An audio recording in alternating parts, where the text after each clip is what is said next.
మీరు RRB group D కి prepare అవుతున్నారా? 30 days లో మీరు ఆఫీసర్ అయ్యే ఆపర్చునిటీ అనేది మీ ముందుంది. అయితే ఈ 30 days లో ఈ స్ట్రాటజీని ఫాలో అవ్వండి. ఖచ్చితంగా మీరు పీఈటీ క్వాలిఫై అయిపోతారు. నేను ఊరికనే చెప్పట్లేదు, విత్ ప్రూఫ్ తో మీకు ఇక్కడ డిస్ప్లే చేస్తున్నాను. కామెంట్స్ కూడా చూడొచ్చు. మీరు ఎవరైతే సీరియస్ ఆస్పిరెంట్స్ ఫాలో అవ్వాలనుకుంటున్నారో వాళ్ళు మాత్రమే చూడండి ఈ వీడియోని. చూసి ఫాలో కాకుండా మాత్రం రిజల్ట్ అనేది రాదు. కాబట్టి ఎవరైతే సీరియస్ ఆస్పిరెంట్స్ ఉన్నారో వాళ్ళు మాత్రం ఎండ్ వరకు చూడండి ఈ వీడియోని. ఈ వీడియోకి 1000 likes అనేది టార్గెట్ పెడుతున్నాను. ఈ టార్గెట్ కానీ పూర్తయినట్టయితే మనం ఆర్ఆర్బి గ్రూప్ డి యొక్క చీట్ షీట్ అనేది నేను టెలిగ్రామ్ గ్రూప్ లో వెళ్ళి అప్లోడ్ చేస్తాను అనమాట. కాబట్టి మీరు ఎవరైనా ఇంకా జాయిన్ కాకుండా వెళ్ళి జాయిన్ అయిపోండి. లింక్ అనేది డిస్క్రిప్షన్ లో ప్రొవైడ్ చేస్తాను. ఇంకా ఎవరైనా లైక్ చేయకుండా లైక్ చేసి హైప్ చేయడం మాత్రం మర్చిపోకండి. ఎవరైతే ఆర్ఆర్బి గ్రూప్ డి ప్రిపేర్ అవుతున్నారో ప్రతి ఒక్కరికి ఈ వీడియోని షేర్ చేయండి. ఇలాంటి మరిన్ని స్ట్రాటజీస్ కోసం మన ఛానల్ సబ్స్క్రైబ్ చేయడం మాత్రం మర్చిపోకండి. Let's get into the video. RRB group D 30 days strategy అనేది ఇప్పుడు చూసినట్టయితే నేను డే వైజ్ ప్లాన్ అనేది క్లియర్ కట్ గా మీకు ఇచ్చాను. మినిమం మీరు ఎన్ని అవర్స్ స్పెండ్ చేయాలో ప్రతి సబ్జెక్ట్ మీద అనేది కూడా నేను ఆల్రెడీ ఇచ్చాను. ఇప్పుడు ఫస్ట్ మనం చూసినట్టయితే మనకి మ్యాథమెటిక్స్ కి మనం మినిమం 2 hours అనేది కేటాయించాలి. రీజనింగ్ కి 1 to 1.5 hours సరిపోతుంది అనమాట మ్యాక్సిమం. జిఎస్ కి 2.5 hours అనేది ఖచ్చితంగా అంటే కేటాయించాల్సిండేదే అనమాట. ఎందుకంటే జిఎస్ అనేది చాలా హై వెయిటేజ్ ఉండే సబ్జెక్ట్ ఇక్కడ మాత్రము ఆ గ్రూప్ డికి. ఇప్పుడు మనము వీక్ 1 లో మనము ఫౌండేషన్ మీద ఎక్కువ ఫోకస్ చేయాలి. ఫౌండేషన్ అంటే ఏంటో కాదు, ఏవైతే ఇంపార్టెంట్ టాపిక్స్ బేసిక్స్ నుంచి అడుగుతారో అవి ఫౌండేషన్ కిందకు వస్తాయి అన్నమాట. మనకి నంబర్ సిస్టమ్ నుంచి మినిమం 4 to 5 క్వశ్చన్స్ అనేటివి ఈజీగా అడుగుతాడు. ఏవైతే ప్రీవియస్ ఇయర్ క్వశ్చన్స్ ఉంటాయో ఆర్ఆర్బి గ్రూప్ డి కానీ ఎన్టీపీసీ కానీ ప్రతి ఒక్క ఇయర్వి మనం సాల్వ్ చేయాల్సిండేది నంబర్ సిస్టమ్ నుంచి. అట్లీస్ట్ యావరేజ్గా 30 క్వశ్చన్స్ అన్నా సాల్వ్ చేయండి నంబర్ సిస్టమ్స్ మీద. దాని తర్వాత రీజనింగ్లో మనము అనాలజీ మీద, క్లాసిఫికేషన్ సిరీస్ మీద ఎక్కువ ఫోకస్ చేయండి. ఎందుకంటే అనాలజీ అనేది ఖచ్చితంగా మనకి ఇంగ్లీష్ వస్తేనే పాసిబుల్ అవుతుంది అనమాట ఎగ్జాక్ట్ ఆన్సర్ పెట్టడానికి. క్లాసిఫికేషన్ సిరీస్ అనేది నంబర్ సిరీస్ అనమాట. నంబర్ సిరీస్ అనేది మనకి మెయిన్గా కొన్ని లాజిక్స్ అనేటివి ఉంటాయన్నమాట. అడిషన్ చేయాలా, సబ్ట్రాక్షన్ చేయాలా, ఇంటూ చేయాలా, ఇలా చెక్ చేయాలన్నమాట ప్రతి ఒక్కటి. కాబట్టి ప్రాక్టీస్ చేసే కొద్దీ మీకు రీజనింగ్ అనేది ఈజీ అయిపోతుంది. ఇక్కడ జిఎస్ చూసినట్టయితే ఫిజిక్స్ మీద ఎక్కువ అడుగుతాడు అనమాట క్వశ్చన్స్. మీరు ఏ పేపర్ తీసుకున్నా కూడా ఆర్ఆర్బి గ్రూప్ డిలో ప్రీవియస్ ఇయర్ క్వశ్చన్స్ ఖచ్చితంగా ఫిజిక్స్ మీద ఎక్కువ క్వశ్చన్స్ అనేటివి ఉంటాయి.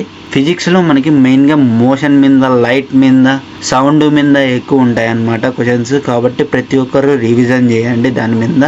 మ్యాథమెటిక్స్కి వచ్చేసరికి number system, LCM, HCF, simplification, percentages, profit and loss, ratio and proportions ఇవి చాలా ఇంపార్టెంట్ టాపిక్స్ అనమాట. ఖచ్చితంగా ఎవరే కానీ మిస్ చేయొద్దండి ఈ టాపిక్స్. ఈ టాపిక్స్ ప్రతి ఒక్కటి చదివి ఖచ్చితంగా మీరు ప్రీవియస్ ఇయర్ క్వశ్చన్స్ అనేటివి చేయాల్సిండేది 2 hours లోనే. మనకి రీజనింగ్లో కోడింగ్, డీకోడింగ్, బ్లడ్ రిలేషన్స్ ఈ 2 చాలా ఇంపార్టెంట్ మనకి. మిగతా ఈజీగా చేయగలుగుతారు. డైరెక్షన్ సెన్స్ కానీ, ర్యాంకింగ్ కానీ చాలా ఈజీగా చేయగలుగుతారు. కానీ మనకి మెయిన్గా ఇంపార్టెంట్ ఏంటివి కోడింగ్, డీకోడింగ్లో చాలామంది తప్పు చేస్తారు. అలానే మనకి అనాలజీలో కూడా తప్పు చేస్తారనమాట చాలామంది ఇంగ్లీష్ రాక. ఇంకొకటి ఏమంటే మనకి మ్యాథమెటిక్స్లో సింపుల్ ఇంట్రెస్ట్, కాంపౌండ్ ఇంట్రెస్ట్లో కొన్ని క్వశ్చన్స్ రాంగ్ చేస్తారనమాట చాలామంది. కాబట్టి ఎక్కువ ఫోకస్ చేయాల్సి ఉండేది సింపుల్ ఇంట్రెస్ట్, కాంపౌండ్ ఇంట్రెస్ట్ అనమాట. ఇంకా రీజనింగ్లో మెయిన్ ఇంపార్టెంట్ టాపిక్స్కి వచ్చేసరికి మనకి సిట్టింగ్ అరేంజ్మెంట్ మీద ఖచ్చితంగా 2 questions అనేటివి అడుగుతారనమాట. రీజనింగ్లో టఫ్గా అడగాలనుకుంటే మనకి సిట్టింగ్ అరేంజ్మెంట్ మీద అడుగుతాడు క్వశ్చన్స్ అనేటివి. క్యాలెండర్ మీద కానీ, క్లాక్ మీద కానీ తక్కువ అడుగుతాడు. కానీ టఫ్ అడగాలనుకుంటే ఈ టాపిక్స్ అనేటివి చాలా ఇంపార్టెంట్ అనమాట. మనము జిఎస్ అనేది ఫిజిక్స్, బయాలజీ, కెమిస్ట్రీ కానీ డివైడ్ చేసుకుంటాం అనమాట. వీక్లీ మనము 2 days అనేటివి ఫిజిక్స్కి కానీ, కెమిస్ట్రీకి కానీ, బయాలజీకి కానీ కేటాయించాల్సిందే. దాంట్లో మెయిన్గా మనకి బేసిక్స్ అనేటివి కవర్ అయ్యేది వీక్ 1లోనే కవర్ అయిపోతాయి మనకి. కెమిస్ట్రీలో ఎలిమెంట్స్ అండ్ కాంపోనెంట్స్ కానీ, యాసిడ్స్ అండ్ బేసెస్ కానీ, బయాలజీలో హ్యూమన్ బాడీ కానీ, ప్లాంట్స్, డిసీజెస్ మీద ఎక్కువ అడుగుతాడు క్వశ్చన్స్. ఫౌండేషన్ అనేది మాత్రం చాలా అంటే చాలా ఇంపార్టెంట్. ఎందుకంటే ఈ టాపిక్స్ కానీ మీరు బాగా చదువుకున్నట్టయితే ఈజీగా నెక్స్ట్ వచ్చే టాపిక్స్ అన్ని ఈజీగా చేయగలుగుతారు. మీరు మొత్తం అంతా ఫౌండేషన్ బ్యాచ్ అంతా కంప్లీట్ చేసిన తర్వాత మీరు అట్లీస్ట్ మనకి ఒక మాక్ టెస్ట్ అనేది ఇవ్వటానికి ట్రై చేయండి. మీరు కాన్సెప్ట్ తెలియకోకుండా మాత్రం మాక్ టెస్ట్ అనేది ఇవ్వద్దండి. కాన్సెప్ట్ అంతా నేర్చుకున్న తర్వాత మాక్ టెస్ట్ అనేది ఇవ్వండి. మాక్ టెస్ట్ ఇచ్చిన తర్వాత ఏ మాక్ టెస్ట్లో అయితే మీరు ఎర్రర్స్ అనేటివి చేసింటారో ఆ ఎర్రర్స్ అన్ని ఎందుకు చేశారు, ఏ కాన్సెప్ట్లో మీరు మిస్టేక్ చేశారు అనేది అనలైజ్ చేసుకొని ఏవైతే మిస్టేక్స్ చేసింటారో ప్రతి ఒక్కటి అనలైజ్ చేసి మళ్ళీ ఆ టాపిక్ని రివైజ్ చేయడానికి ట్రై చేయండి ప్రతి ఒక్కరు. ఇలా చేసినట్టయితే మీ యాక్యురసీ అనేది ఇంక్రీజ్ అవుతుంది, అలానే మీరు తప్పులు అనేటివి తక్కువ చేయగలుగుతారు అనమాట. అలానే ఇంకో విషయం ఏమంటే మీరు ఏమైనా ఎర్రర్స్ చేసింటారు కదా, ఆ క్వశ్చన్స్ని మీరు ఎర్రర్ లాగ్లో రాసుకోవడానికి ట్రై చేయండి, చాలా యూస్ఫుల్ అవుతుంది అనమాట. ఎగ్జామ్కి మీరు 1-2 days ఉండగానే మీరు ఎర్రర్ లాగ్ బుక్ కానీ రివైజ్ చేసినట్టయితే మీకు మ్యాక్సిమం మిస్టేక్స్ అనేటివి తగ్గించడానికి ట్రై చేస్తుంది అనమాట ఎర్రర్ లాగ్ బుక్ అనేది. కాబట్టి నేను చెప్పినట్టు ఫాలో అయిపోండి, ఖచ్చితంగా మీకు పీఈటీకి క్వాలిఫై అయిపోతారు ఈజీగా. వీక్ 2కి వచ్చేసరికి మనకి కాన్సెప్ట్ ఇప్పుడు దాకా చదివిండేదంతా మనం ప్రాక్టీస్ చేయాలి. ఎక్కువగా ప్రాక్టీస్ చేస్తూనే మనకి కొత్త టాపిక్స్ కూడా మనం చదవాల్సిండేదే కన్ఫామ్గా. మనకి మెయిన్ ఇంపార్టెంట్ టాపిక్స్ మాత్రమే నేను కవర్ చేస్తున్నాను. ఏమన్నా ఇందులో మిస్ అయ్యింటే మీరు చదవగలిగింటే చదవండి, కానీ ఇవి మాత్రం చాలా అంటే చాలా ఇంపార్టెంట్ టాపిక్స్, ఇవి మాత్రం మిస్ చేయొద్దండి ఎవరే కానీ. మ్యాథమెటిక్స్లో ఎవరికన్నా అడగొచ్చు మీరు, టైమ్ అండ్ వర్క్ అనేది చాలా అంటే చాలా ఇంపార్టెంట్ టాపిక్. మీరు టైమ్ అండ్ వర్క్ అనేది బాగా ఈజీగా చేయగలిగినారంటే పైప్స్ అండ్ సిస్టమ్స్ ఈజీ అంటే డెడ్ ఈజీగా ఉంటుంది. సేమ్ టాపికే అనమాట ఇది, జస్ట్ టాపిక్లో మనకి కాన్సెప్ట్ అనేది చేంజ్ అవుతుంది అంతే. దీనిలో స్పీడ్ అండ్ డిస్టెన్స్ చేసినారనుకో మీకు సేమ్ టాపిక్ మీదే ఉంటుంది అనమాట. ట్రైన్ ప్రాబ్లమ్స్ కూడా సేమ్ సిమిలర్ టాపిక్స్ అనమాట. ఈ రెండు కూడా మనకి సిమిలర్ టాపిక్సే. ఇవన్నీ మనకి ఈజీగా చేయగలిగేటివి అనమాట. ఇవన్నీ ఎవరైతే speeds and distance time and work చేస్తారో మిగతా అవన్నీ డెడ్ ఈజీ అనమాట. ఇవి ప్రతి ఒక్కటి ఈజీనే. కాబట్టి మెయిన్ ఫోకస్ అంతా మనకి టైమ్ అండ్ వర్క్ మీద, స్పీడ్ అండ్ డిస్టెన్స్ మీద ఉండాలన్నమాట మెయిన్ ఫోకస్ అనేది మనకి. ఇప్పుడు మనం రీజనింగ్ చూసినట్టయితే సిలోజియం మీద టఫ్ క్వశ్చన్ అడుగుతాడు. ఎవరైతే సిలోజియం చేయగలుగుతారో వెన్ డయాగ్రామ్ అనేది డెడ్ ఈజీ. అలానే స్టేట్మెంట్స్ అండ్ కంక్లూజన్స్ కూడా దాని కిందకే వస్తుంది. ఇన్ఈక్వాలిటీస్ అంటే డెడ్ ఈజీ కాన్సెప్ట్. ఇది మాత్రము జస్ట్ 1 hour కూర్చుంటే చాలు, మీరు ఈజీగా చేయగలుగుతారు ఇన్ఈక్వాలిటీస్ మీద. మిస్సింగ్ నెంబర్ అంటే ఏదో కాదు, ఆడ్ నెంబర్ కానీ మిస్సింగ్ నెంబర్ కానీ చాలా డెడ్ ఈజీగా చేయగలుగుతారు మీరు. మ్యాథమెటికల్ ఆపరేషన్స్ ఇవి వచ్చిండే వాళ్ళకి ఖచ్చితంగా మీకు ఇవన్నీ ఈజీగా చేయగలుగుతారు. మనకి మెయిన్ ఇంపార్టెంట్ చదువుకోవాల్సిండేది జిఎస్ మీద ఎక్కువ ఫోకస్ చేయండి ప్రతి ఒక్కరు.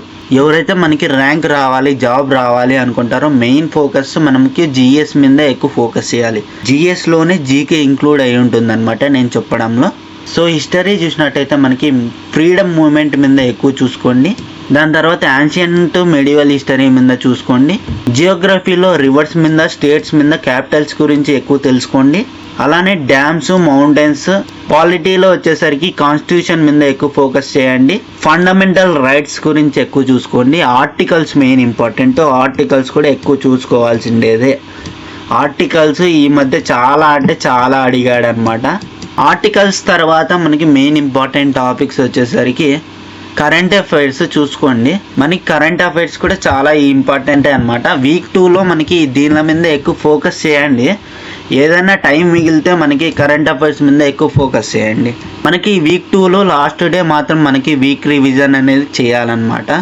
వీక్లీ రివిజన్ చేసిన తర్వాత మనకి రీజనింగ్ టెస్ట్ కానీ, మ్యాథమెటిక్స్ టెస్ట్ కానీ, జిఎస్ టెస్ట్ కానీ ఇవ్వాలన్నమాట. ఓవరాల్ ఈ 3 టెస్ట్లు ఇచ్చిన తర్వాత ఒక ఫుల్ లెంత్ మాక్ టెస్ట్ అనేది ఇవ్వాలి. ఫుల్ లెంత్ మాక్ టెస్ట్ ఇవ్వాలి, దాన్ని అనలైజ్ చేయాలి, దాని తర్వాత ఎర్రర్ లాగ్లో రాసుకోవాలి. Same concept. వీక్ 3కి వచ్చేసరికి మనం ప్రాక్టీస్ చేయాలి, అలానే స్పీడ్ని కూడా ఇంక్రీజ్ చేసుకోవాలి. స్పీడ్ని ఇంక్రీజ్ చేసుకోగలిగితేనే మనకి టైం మేనేజ్మెంట్ అనేది కరెక్ట్గా ఉంటుందన్నమాట ఎగ్జామ్లో మనకి. కాబట్టి ప్రతి ఒక్కరు స్పీడ్ని కూడా చాలా ఇంపార్టెంట్ ఫ్యాక్టర్ కింద కన్సిడర్ చేయండి. మీరు ఒక క్వశ్చన్ని ఎన్ని సెకండ్స్లో సాల్వ్ చేయగలుగుతున్నారో చూడండి. అలానే 20 minutesలో మీరు ఎన్ని క్వశ్చన్స్ సాల్వ్ చేయగలుగుతున్నారో ప్రతి ఒక్కరు చెక్ చేసుకోండి. అలానే ఇంపార్టెంట్ ఏమంటే ప్రాక్టీస్ ఏం చేయాలంటే ప్రీవియస్ ఇయర్ క్వశ్చన్స్ మీద ఎక్కువ ఫోకస్ చేయండి. ఇవన్నీ చేసిన తర్వాత, ప్రాక్టీస్ చేసిన తర్వాత ఫుల్ లెంత్ రివిజన్ అనేది చేయండి. మిక్స్డ్ టాపిక్స్ మీద ఎక్కువ ప్రాక్టీస్ చేయండి. ఎందుకంటే మనం చాప్టర్ వైజ్ చేసేటప్పుడు చాలా మార్క్స్ అనేటివి ఇంక్రీజ్లోనే ఉంటాయి, కానీ మిక్స్డ్ టాపిక్స్ మీద ప్రాక్టీస్ చేస్తామో అప్పుడు మాత్రం మార్క్స్ అనేటివి డిక్రీజ్ అవుతాయి. ఎందుకంటే ఆ టాపిక్లో ఏ క్వశ్చన్ అనేది ఏ టాపిక్ నుంచి వస్తుందో కూడా తెలియదు అనమాట మనకి. కాబట్టి ఎగ్జామ్లో ఇలానే ఉంటుంది. కాబట్టి మిక్స్డ్ టాపిక్స్ మీద ఉంటాయి కాబట్టి క్వశ్చన్స్ అనేటివి మనము మన బ్రెయిన్ని ట్రైన్ చేస్తామన్నమాట. మనము కోడింగ్, డీకోడింగ్ మీద ఎక్కువ ఫోకస్ చేయండి. ఎందుకంటే 3 to 4 క్వశ్చన్స్ మినిమం అంటే మినిమం క్వశ్చన్స్ అడుగుతాడు. ఎవరికైతే కోడింగ్ డీకోడింగ్ వస్తుందో ఖచ్చితంగా ఈజీగా మనకి ఎక్కువ రీజనింగ్లో స్కోర్ చేయగలుగుతారనమాట. టైం అనేది మనకి 10 minutes కంటే ఎక్కువ ఇవ్వద్దండి. 10 minutesలోనే మీరు సాల్వ్ చేయడానికి ట్రై చేయండి. అందుకే స్పీడ్ అనేది ఇంక్రీజ్ చేసుకోండి చాలా వరకు. ఇక్కడ చదవాల్సిండేది మాత్రం మనకి వీక్ 3లో కరెంట్ అఫైర్స్ అనేది ఎక్కువ చూసుకోండి. లాస్ట్ 6 months అనేది ఖచ్చితంగా చూసుకోండి. దాంతోపాటు మనకి సైన్స్, హిస్టరీ దీనిల మీద MCQs అనేటివి సాల్వ్ చేయడానికి ట్రై చేయండి. మీకు ఏ టాపిక్ టఫ్ అనిపించిందో కమెంట్ రూపంలో తెలపండి.